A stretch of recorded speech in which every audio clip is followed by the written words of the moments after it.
Good morning dear students, मैं doctor Mukesh Yadav आज आपके लिए मॉडल्स के सभी इंपॉर्टेंट क्वेश्चंस को लेकर के आया हूं जो किसी भी कम्पिटिटिव एग्जाम्स में बहुत फ्रिक्वेंटली पूछे जाते हैं। तो बिना समय बर्बाद करे हुए पहला क्वेश्चन आपकी स्क्रीन पर है। जिन्होंने अब तक चैनल को सब्सक्राइब नहीं किया, चैनल को सब्सक्राइब कर लीजिएगा और वीडियो को अच्छा लगे तो लाइक जरूर करिएगा। पहला क्वेश्चन है, my brother think that somebody must have dared steel. अब इधर ध्यान दें बेटा, बड़ा सिंपल सा आप ध्यान रखेंगे।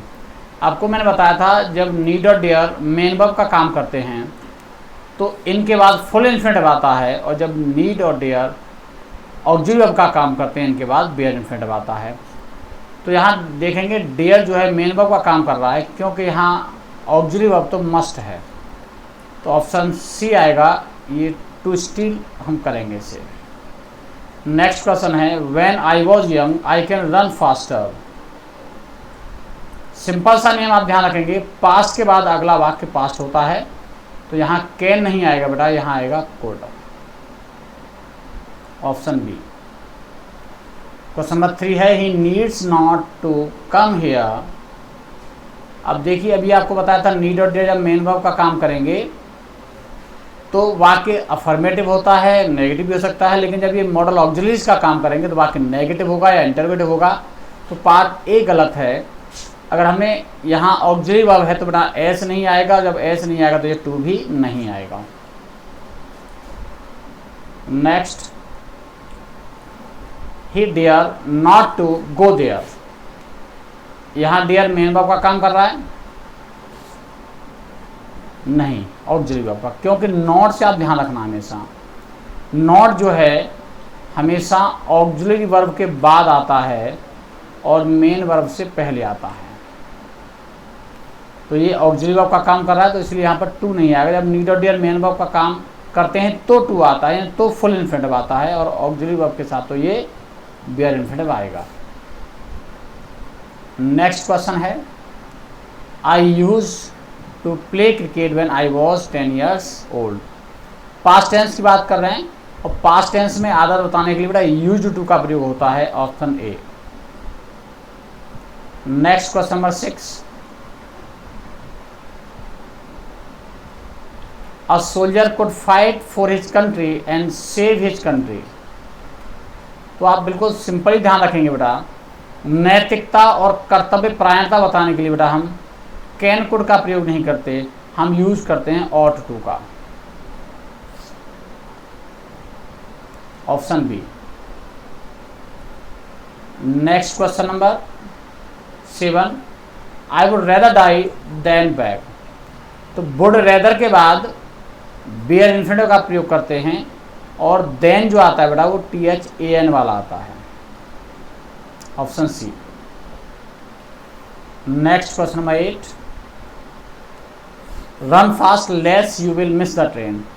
लेस के बाद हमेशा शॉर्ट सहायक क्रिया आती है, और वाक्य जो होता है वो अफर्मेटिव होता है, ऑप्शन सी। नेक्स्ट क्वेश्चन है, he hope that he will pass the examination with flying colours. तो सिंपल आपने पढ़ा है, पास्ट के बाद अगला वाक्य पास्ट में होता है, तो यहाँ बिल का वुड हो जाएगा, ऑप्शन बी। नेक्स्ट है question number 10, you need to work hard but you need not to waste time on unimportant lessons. देखिए यहाँ नीड मेन वर्ब का काम कर रहा है, क्योंकि जब ऑक्सिलरी वर्ब का काम करता है तो सेंटेंस अफर्मेटिव होता नहीं है, लेकिन यहाँ पर जो नीड है वो ऑक्सिलरी वर्ब का काम कर रहा है, तो यहाँ तो फुल इन्फिनेटिव आया है, सही है, लेकिन यहाँ जो है वो बेयर इन्फिनेटिव आना चाहिए, यानी टू नहीं आना चाहिए, इसलिए हम ऑप्शन चूज करेंगे C. Next question number 11, Rama must not. अब देखिए किसी भी मॉडल के बाद ध्यान रखना बेटा, केवल ऑट अकेला ऐसा मॉडल है जिसके बाद बेयर इन्फिनेटिव नहीं आता, यानी फुल इन्फिनेटिव आता है, यानी टू आता है, बाकी किसी मॉडल के बाद टू नहीं आता, तो option B. Next question number 12, the government can not be able to contain. अब देखिए कैन कुड के बाद आपको लिखाया था बेटा मैंने, एबल अनेबल का प्रयोग नहीं होता है, ऑप्शन बी।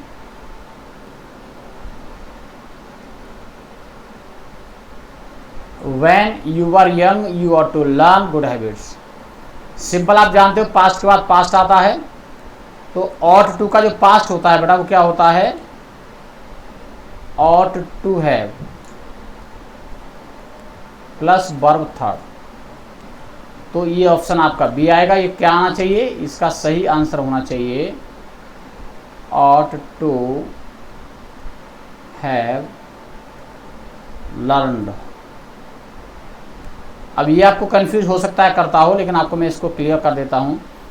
लर्न के बेटा दो मीनिंग होते हैं। एक मीनिंग होता है लर्न का सीखना, और एक लर्न का मीनिंग होता है बेटा याद करना। जब इसका अर्थ सीखना होता है, इसकी सेकंड थर्ड फॉर्म होती है बेटा लर्न, ईडी जुड़ जाती है। और जब इसका अर्थ याद करना होता है, उसकी सेकंड थर्ड फॉर्म लर्न होती है। तो आपको इसलिए कन्फ्यूजन था, आपने लर्न पढ़ रखा है, लेकिन उस याद करना के अर्थ में है। Got it. नेक्स्ट क्वेश्चन है 14। Work hard otherwise you should fail. तो अदरवाइज के बाद आगे ध्यान रखेंगे बेटा विल सहायक क्रिया आती है, तो ऑप्शन आएगा आपका सी। लेस्ट के बाद शुड आता है। Next question number 15। She works hard so that she will top the college. So that आया हो अथवा इन ऑर्डर दैट आया हो, तो आगे जो साइक्रिया लगाते हैं बेटा वो मे या माइट लगाते हैं। अगर प्रेजेंट है तो मे आएगा, पास्ट है तो माइट आएगा, तो यहाँ पर मे लगेगा विल के स्थान पर।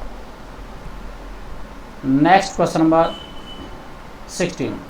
आई am anxious lest she may come today. ये नो एरर है बेटा, क्यों है, सिंपली हमने पढ़ा है कि लेस्ट के बाद शुड साइक्रिया आती है, लेकिन ध्यान रखना है, आपको एक नियम बताया था, B plus anxious, B plus afraid, B plus frighten, इनके बाद अगर लेस्ट आया हुआ है तो वहाँ लेस्ट का अर्थ होता है के, और जहाँ लेस्ट के बाद शुड आता है बेटा वहाँ लेस्ट का अर्थ होता है नहीं। तो ये अंतर है, तो ये आपका करेक्ट सेंटेंस है। नेक्स्ट क्वेश्चन है 17। I can know that Sonakshi is your best friend. अब ध्यान रखना है, आगे अगर दैट क्लॉज आया है तो कैन कुड के बाद नो थिंक सी, नो थिंक सी, ये तीन क्रिया हैं। No think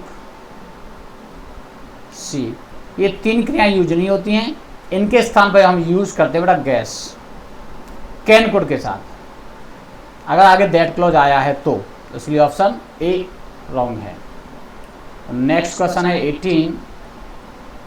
follow me लेस्ट you will be slave. तो आपको भी बता रहा था, जब लेस्ट का प्रयोग नहीं तो के अर्थ में होता है तो यहाँ आगे साइक्रिया शुड आती है, तो इसलिए आपका ऑप्शन आ गया सी।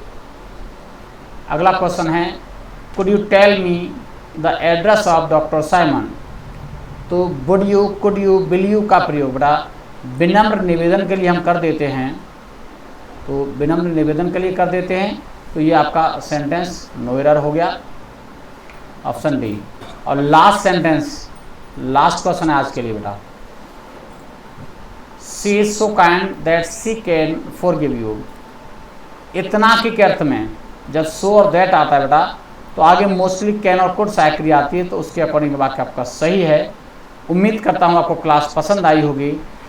वीडियो को लाइक जरूर करिएगा, और जिन्होंने अब तक चैनल को सब्सक्राइब नहीं किया वो चैनल को सब्सक्राइब कर लेना, ताकि लेटेस्ट वीडियोज़ और